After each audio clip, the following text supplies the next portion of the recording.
Okay, so let's take a brief history lecture back to the first Industrial Revolution that took place between 1760 and 1820 in the United Kingdom.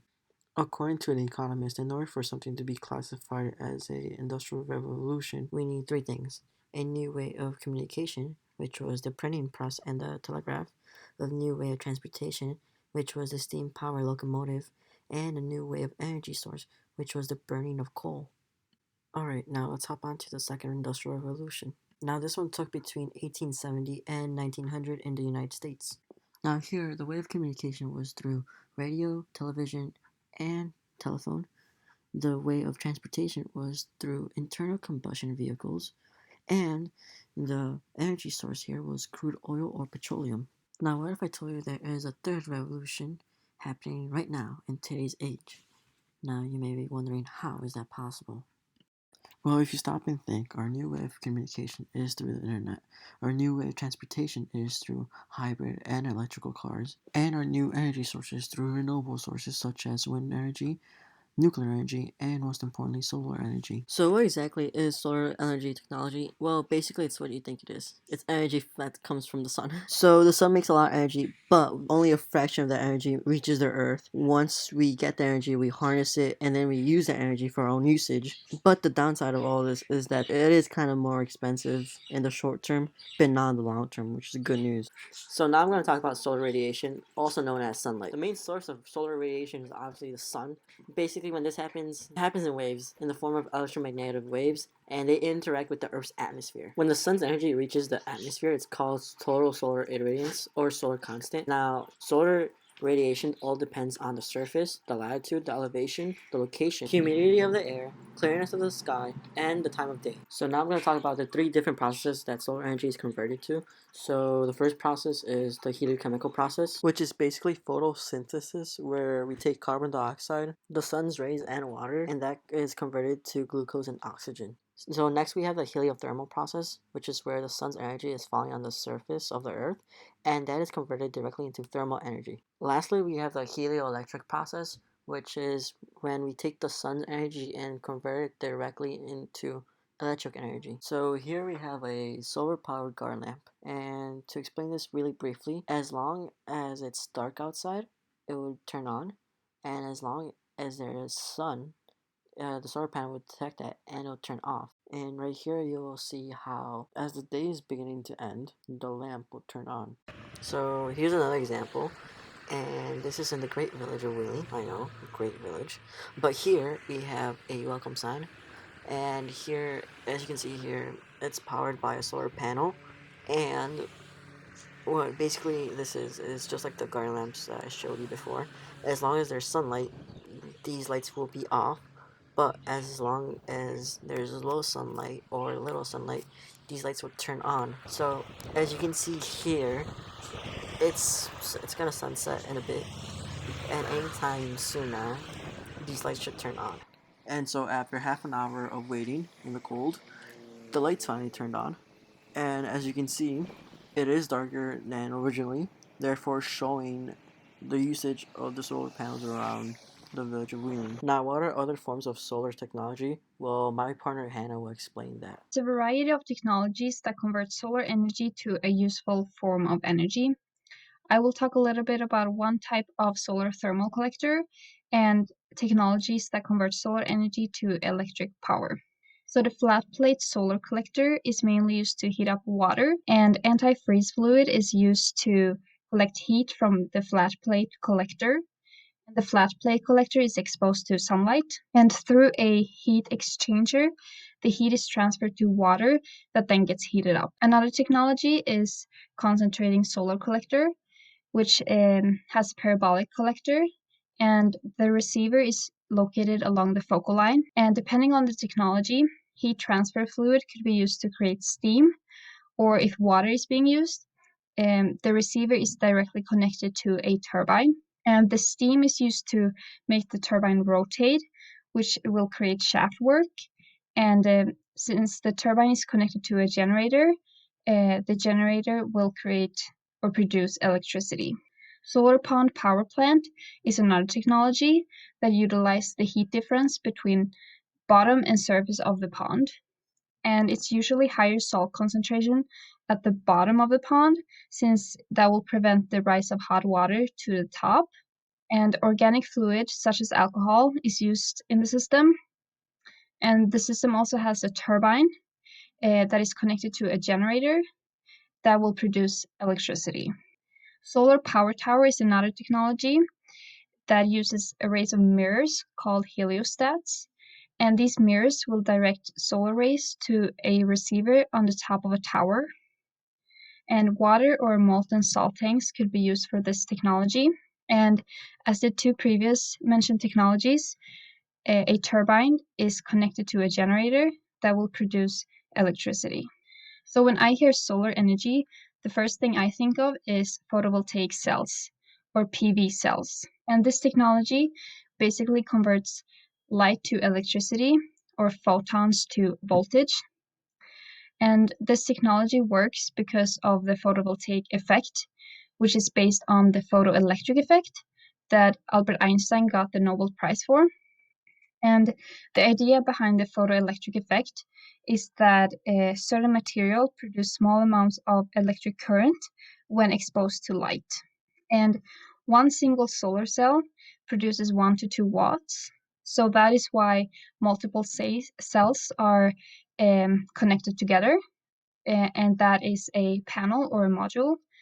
And these panels are placed in arrays to create a sufficient amount of electricity.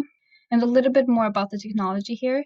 The material used for PV cells is silicon, and there's two types, N-silicon, which is doped with phosphorus, and P-silicon, doped with boron. And there's some chemistry going on here, but I will not talk too much about that.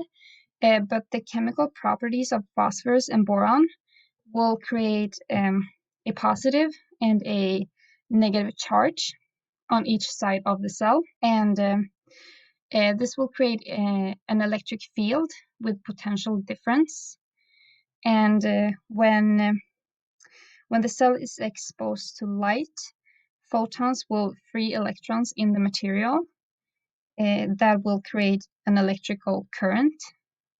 So when connecting the positive and the negative side of the cell with a wire, there will be electrical current flowing in the wire, and this energy can be harnessed and used. Now here's a fun fact. The sun gives Earth about 470 exajoules. That's 18 zeros.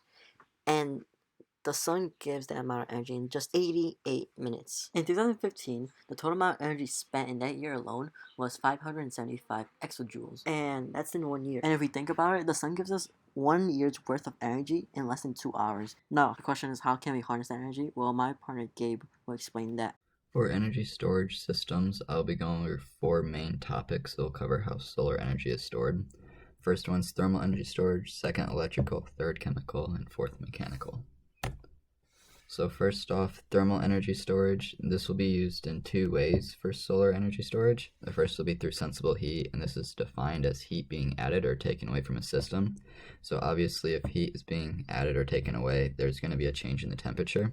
And so this can be seen through 2 specific systems. One would be solar ponds. A benefit is it has a low cost and high specific heat. The reason solar ponds have such low cost is because it's really just a body of water being heated up by the sun. And so you can see in the top right how the storage zone will be in the lower level where it's saturated salt water. And the next system we can look at is known as packed bed storage, and the solar energy comes in through a solar collector, and it comes down in through the spherical capsule, and that's where you see the packed bed storage.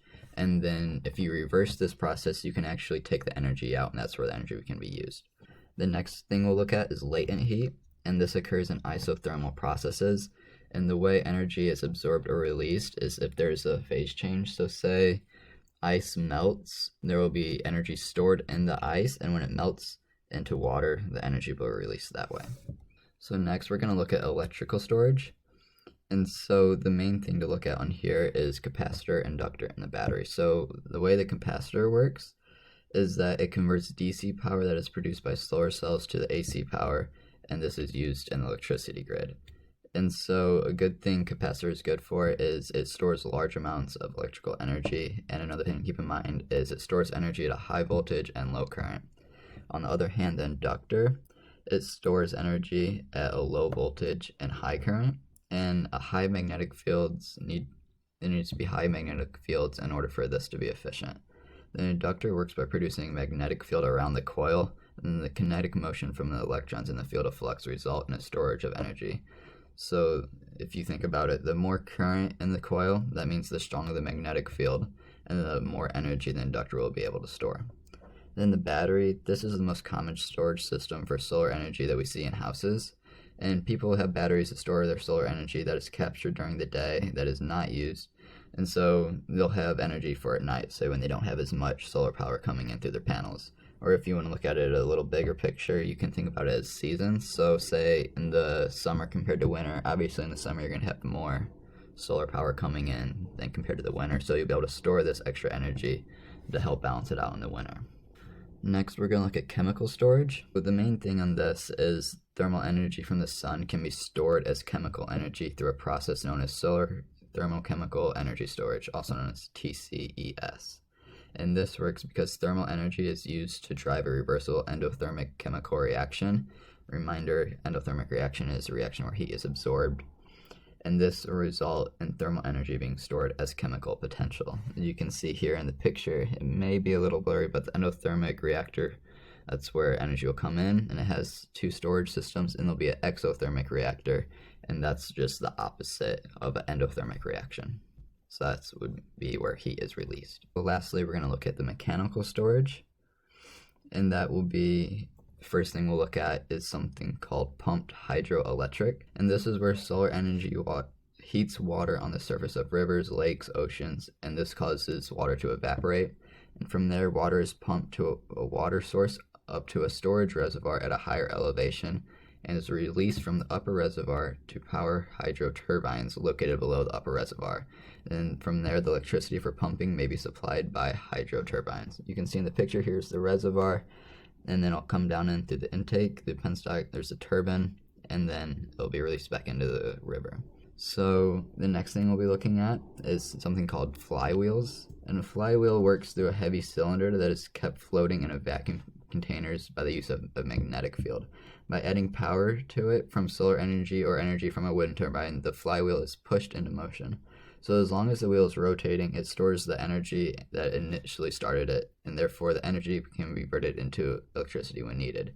So one thing I found really cool about this device is that the flywheel is floating on magnetic bearings, and so therefore there's really no air resistance, and so the energy loss is minimized, and the wheel can keep rotating until the energy is needed, and that's how the energy is stored. Then the last thing we'll look at is the compressed air system. So in simplest terms to define this, it's you just suck in some air from the atmosphere and then compress it by using some electrically driven compressors and store the energy in the form of pressurized air. When you need that energy, you just let the air out and pass it through a machine that keeps the energy from the air and turns an electrical generator. And so because you're really just using air and sucking air in, this process will be really cheap. So that's a very good benefit. Now, there are a lot of products out there that are solar powered, such as lamps and cars. Now, there is a company based in China called Henergy, which makes solar powered products to charge your phone, such as backpacks, umbrellas, and honestly, I think that's pretty cool. And who knows, maybe one day we can start wearing solar powered fashion wear. Just kidding. But the future is bright for solar powered technology. Now, the question is solar powered energy expensive? Well, not really. In 1977, the cost of a photovoltaic cell for solar panels was $76. Today, they're worth 50 cents, so they're getting very cheaper. Now, what does the future hold for solar power technology? Well, my partner Isaac will explain that for you. Looking into the future of solar powered energy, we can break it down into three subcategories of technological advancements, being improvements in efficiency, with different materials and designs being developed for this technology, then where solar energy can be collected, being in the placement of the panels, integration in the different parts of the buildings, and also improvement on storage solutions and how effectively we can store the energy that we collect from the solar panels.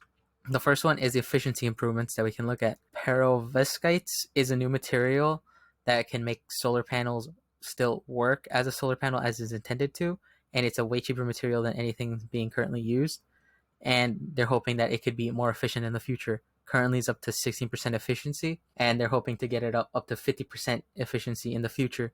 With being such a cheap material to mass produce these solar panels, they're hoping that this will solve any supply issue and cost issue that a lot of people are really scared of. And then they also have this different design, which is pictured here, of a 3D styled solar panel instead of a 2D panel. This design allows more sunlight to be collected into the solar panel, with the one slanted downwards being able to collect lost rays from the original solar panels. And it has more surface area to collect solar energy, and it also picks up any possible lost energy compared to a standard flat 2D design. And then also where these solar panels are being put in quantities that they're being put in is what really is helping out the different designs and how we can integrate them into everything. And now some solar panel locations that have been found is roofs. On the right, we can see what they call a solar skin solar panel roof, to where the solar panels can camouflage themselves to look like someone's roof, the design of it, so they look basically seamless on the top of the roof while it's still collecting energy. The roof solar panels have been the most widely adopted type, and they're still looking into how to make it more integrated so it works more efficiently, has a better look, so people don't complain about that, and also the materials to make it more efficient. Another place they're also starting to be found in is roads. For roads, they're not super efficient because of all the dust, debris, and cars going constantly on top of them. But this is a location that they're starting to put solar panels in for people to be able to get energy from them. The one pictured on the right is on a street in France that they have installed some solar panels, but you can also see that it's slightly dusty, so it's not a perfect system yet. Another interesting location that solar collection is made in is also solar fabrics, to where they mix in certain collection elements from solar panels into different fabrics like curtains or signs outside of buildings, or different just meshes for wind that collect energy and are also effective for either keeping light or certain things out, and it keeps the storage in. One other location that people collect energy from is water purifiers, and I wasn't able to get a good picture of this, but a design that I understood was a water purifier collect solar energy, and they use the solar energy to not only clean the water but also use it to collect sunlight, or collect solar energy, using basically a dual system. It's something being looked into to use it more widespread in different areas of the world to be more efficient for the population. And then also the one problem being of solar energy is, or any energy, is how we store it. And some of the improvements that have been made are off-grid storage devices like the Tesla Powerwall. The Tesla Powerwall is a certain battery pack style design that was created to take power in from the standard power grid that all houses are connected to, and also solar power, and they could be used to use devices in homes when there's a power outage from either the main grid or if there's an emergency. These are not super efficient. One will only last a couple hours to power a house for stuff like a fridge, clocks, and mostly essentials, but they can be stacked with other power walls to create a bigger set of storage. And they are really efficient with the design that they use for the lithium ion batteries that are in them, to where they give you a 10-year warranty, and they promise that in those 10 years, at the end of its life cycle, it'll still be 70% efficient in holding the total charge it originally did as brand new. So they do have a lot of technology and trust in these Powerwall systems. Also, another type of storage device being found for electricity and also solar energy is flywheels. And flywheels, what they have is either a bearing system or a magnet type system that allows them to store power in a kinetic form. So it's constantly spinning when it has charge in one certain direction, and when it requires power to be drawn out of it, it takes that energy in a reverse motion and gives it back to what is accessing the power from. So it's still a really big system to deal with. This is mostly found in things like vehicles and either some very high-end luxury cars or also racing cars, but they're also found sometimes in homes like the one pictured on the left, to where they hold power as a generator type system, and when access just draws it from it. So these are some of the improvements that have been made in the whole system of solar energy. So in conclusion, solar power energy is good and has a lot of potential. It may have its flaws right now, but if developed correctly, it could be our main power source in the future. Thanks for watching.